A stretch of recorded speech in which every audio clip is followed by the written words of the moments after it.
You think you know about Seagal's kids? Think again. I dug deep. The real stories, the secrets, the family fractures you've never heard before. Before the Hollywood lights, before the name Seagal became a global brand, there was just a dojo in Osaka, Japan. And in that quiet world, there was a family. Miyako Fujitani, his wife, a master of Aikido in her own right, and their 2 children, Kentaro and Ayako. This isn't a story you've seen in the tabloids. It's a memory, a feeling. Imagine the scent of tatami mats and the soft shuffle of feet. Imagine a father whose world was contained within those walls, his focus absolute, his presence immense. For his children, he wasn't yet the action hero. He was simply father. The man who taught them discipline not with thunderous commands, but with a quiet, intense stillness that was more powerful than any shout. The media never talks about this chapter, because it doesn't fit the narrative of the larger-than-life movie star who seemed to erupt out of nowhere. But this was the foundation. The silence in the dojo wasn't empty. It was filled with an unspoken understanding, a shared energy. Kentaro, the son, watched his father's every move, feeling the weight of a legacy he didn't yet comprehend. Ayako, the daughter, felt the softer side of this powerful man, a protective energy that felt unshakable. In those early years, there was no script, there was no performance, there was only the hum of a life built on tradition and martial arts, a world away from the chaos that was to come. It was real, it was simple, and it was about to be shattered. The change didn't happen overnight. It was a slow fade, like a photograph left in the sun.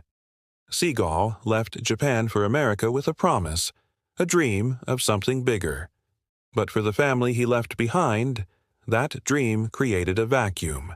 The distance wasn't just measured in miles, it was measured in missed birthdays, in phone calls that grew shorter, in the static of a life moving in a different direction. You have to understand the emotional gravity of that departure. It wasn't just a man leaving his family to find work. It was a world builder leaving his world behind. The quiet discipline of the Osaka dojo was replaced by the loud, chaotic energy of Hollywood. And for Kentaro and Ayako, the father they knew became a figure on a screen, a stranger performing for the world. Think about the confusion for a child. The man who was once a constant physical presence is now a flickering image, his voice dubbed in foreign languages. The media showed the world a rising star, but they never showed the 2 children in Japan trying to reconcile the father they remembered with the icon everyone else was watching. There was a fracture, a deep and quiet break that no one reported on. It wasn't a dramatic explosion, it was a slow, creeping estrangement. This was the first secret of the Seagal dynasty, the family that was sacrificed for the fame. It was a private heartbreak played out on a global stage, hidden in plain sight.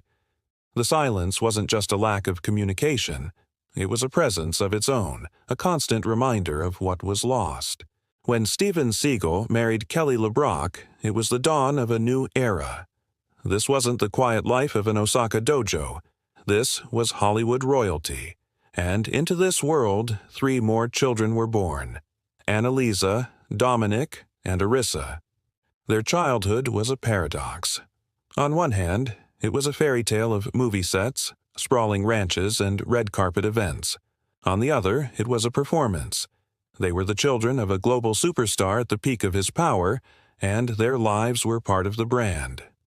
The media showed us a perfect family, a powerful action hero with his beautiful wife and children, the ultimate image of success. But what did it feel like inside that gilded cage? It felt like pressure. The pressure to be perfect, to smile for the cameras, to uphold an image that was being meticulously crafted for public consumption. Imagine being a child and not knowing where the character your father plays ends and where the man himself begins. The energy in their home wasn't calm or reflective. It was charged with the high-stakes tension of a blockbuster movie. Every moment was potentially a public one. The silence wasn't peaceful, it was watchful. It was the quiet before a director yells, "Action!" the pause where you hold your breath, waiting for your cue. Annalisa, Dominic, and Arissa grew up understanding that their family was a story being told to the world. But they were living the unedited version, the one with the hidden conflicts and the unspoken anxieties.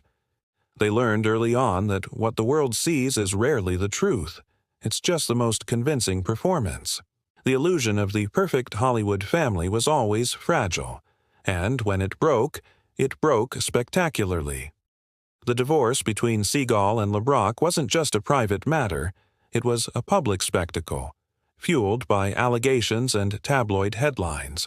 For the children caught in the middle, this was the moment the performance ended and a harsh reality set in. The gilded cage they had known was torn apart, and the world was invited to watch. Think about that emotional whiplash. One day you are part of a powerful dynasty, protected by fame and fortune. The next, your family's deepest wounds are front-page news. The confusion for a child is immense.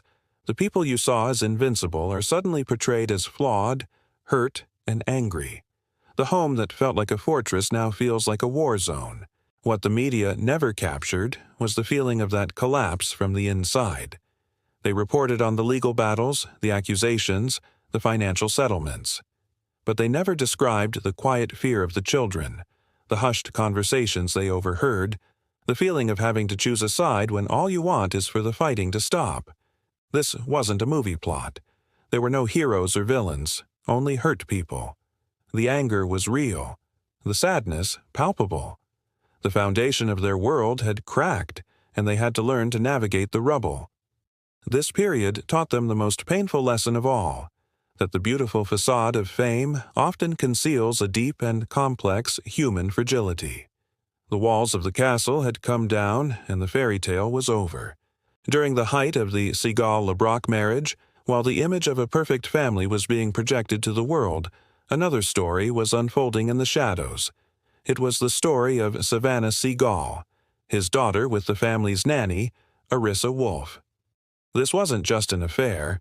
It was a secret that became a living, breathing presence within the home. The media, for the most part, missed this.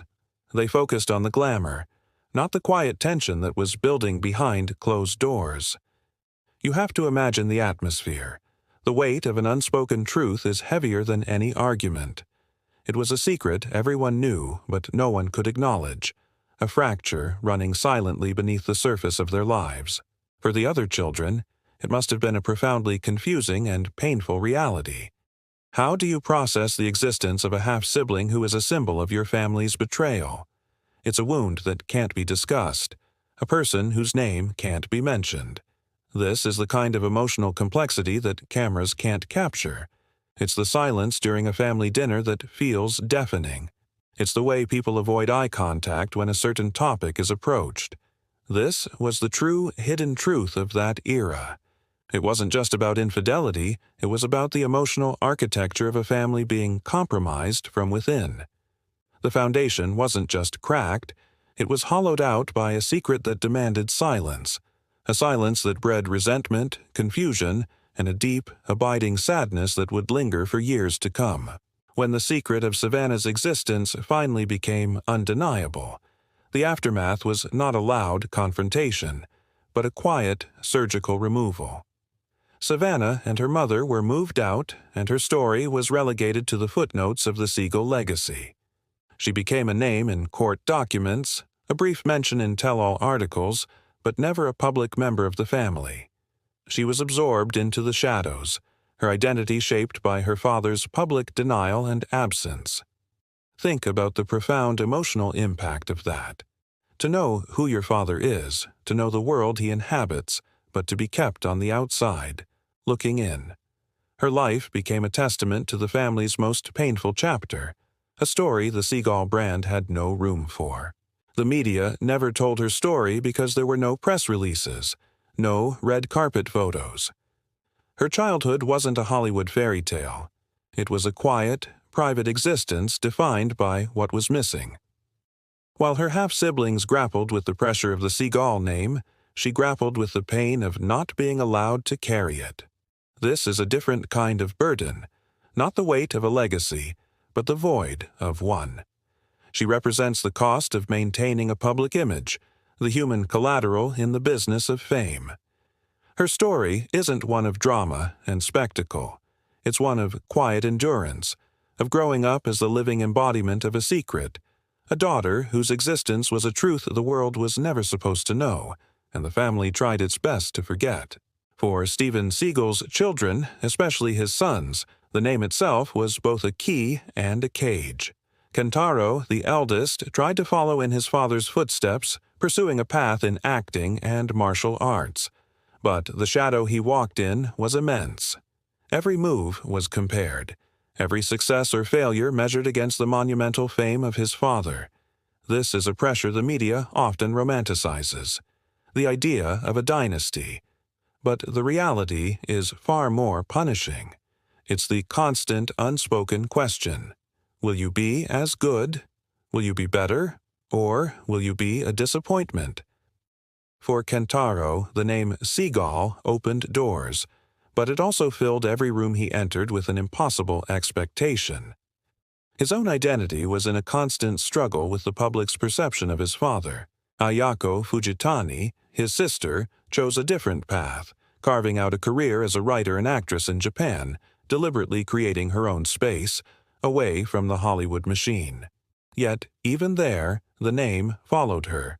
It was a footnote in every review, a line in every interview. For the LeBrock children, growing up in America, the association was even more direct. They had to navigate a world that had a pre-formed opinion of them before they ever spoke a word. The name Seagal carried the weight of his action hero persona, his controversies, and his larger-than-life reputation.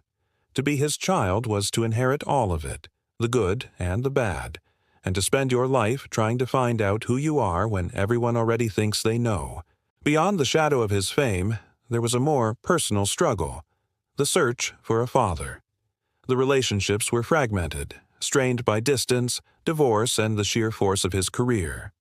You would see occasional photos surface over the years, a strained family gathering, a public appearance. But look closely at those images.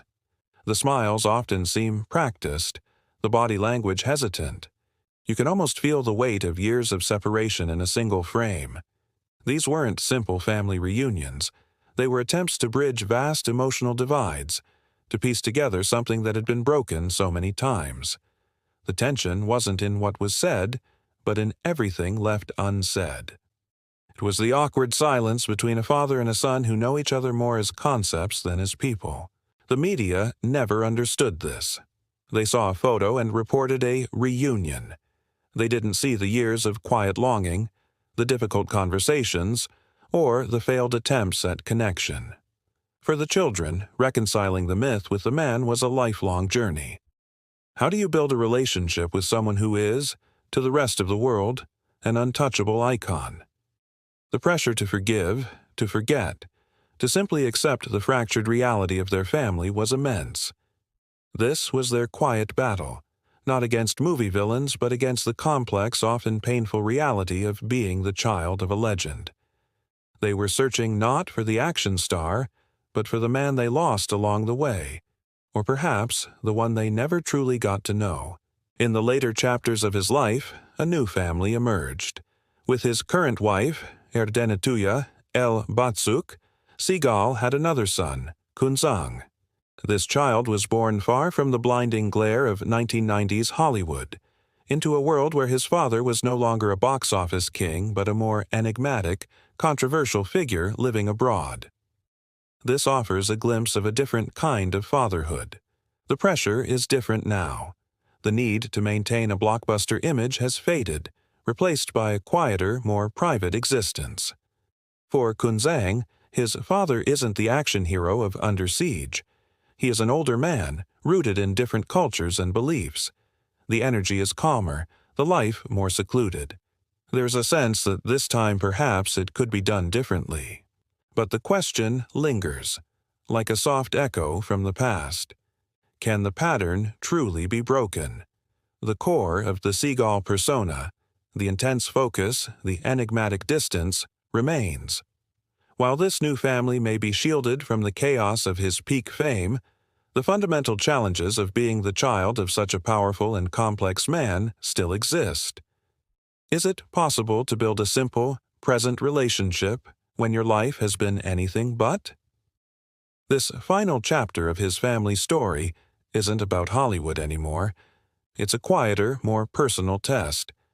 It's about whether a man defined by his past can create a different future for his youngest child, or if the same shadows will, in time, fall across this new life, proving that the deepest parts of who we are rarely change no matter how much the scenery does.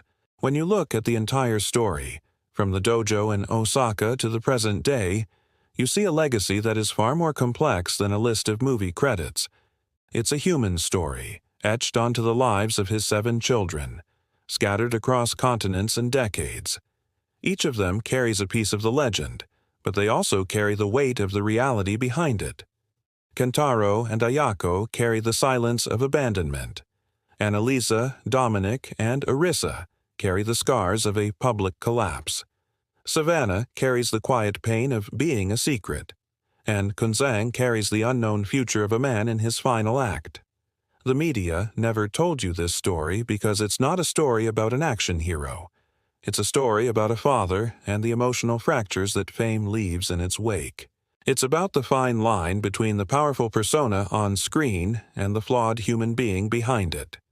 The pressure of being Seagal was immense, but the pressure of being a Seagal child was, in many ways, even greater. They had to live in the shadow of a myth they knew wasn't entirely real, and navigate the consequences of his very human choices. Their lives are the hidden truth, the untold part of the legend. It's a quiet, emotional reflection on the cost of a larger-than-life existence, and a reminder that even legends are human, and sometimes the mask cracks.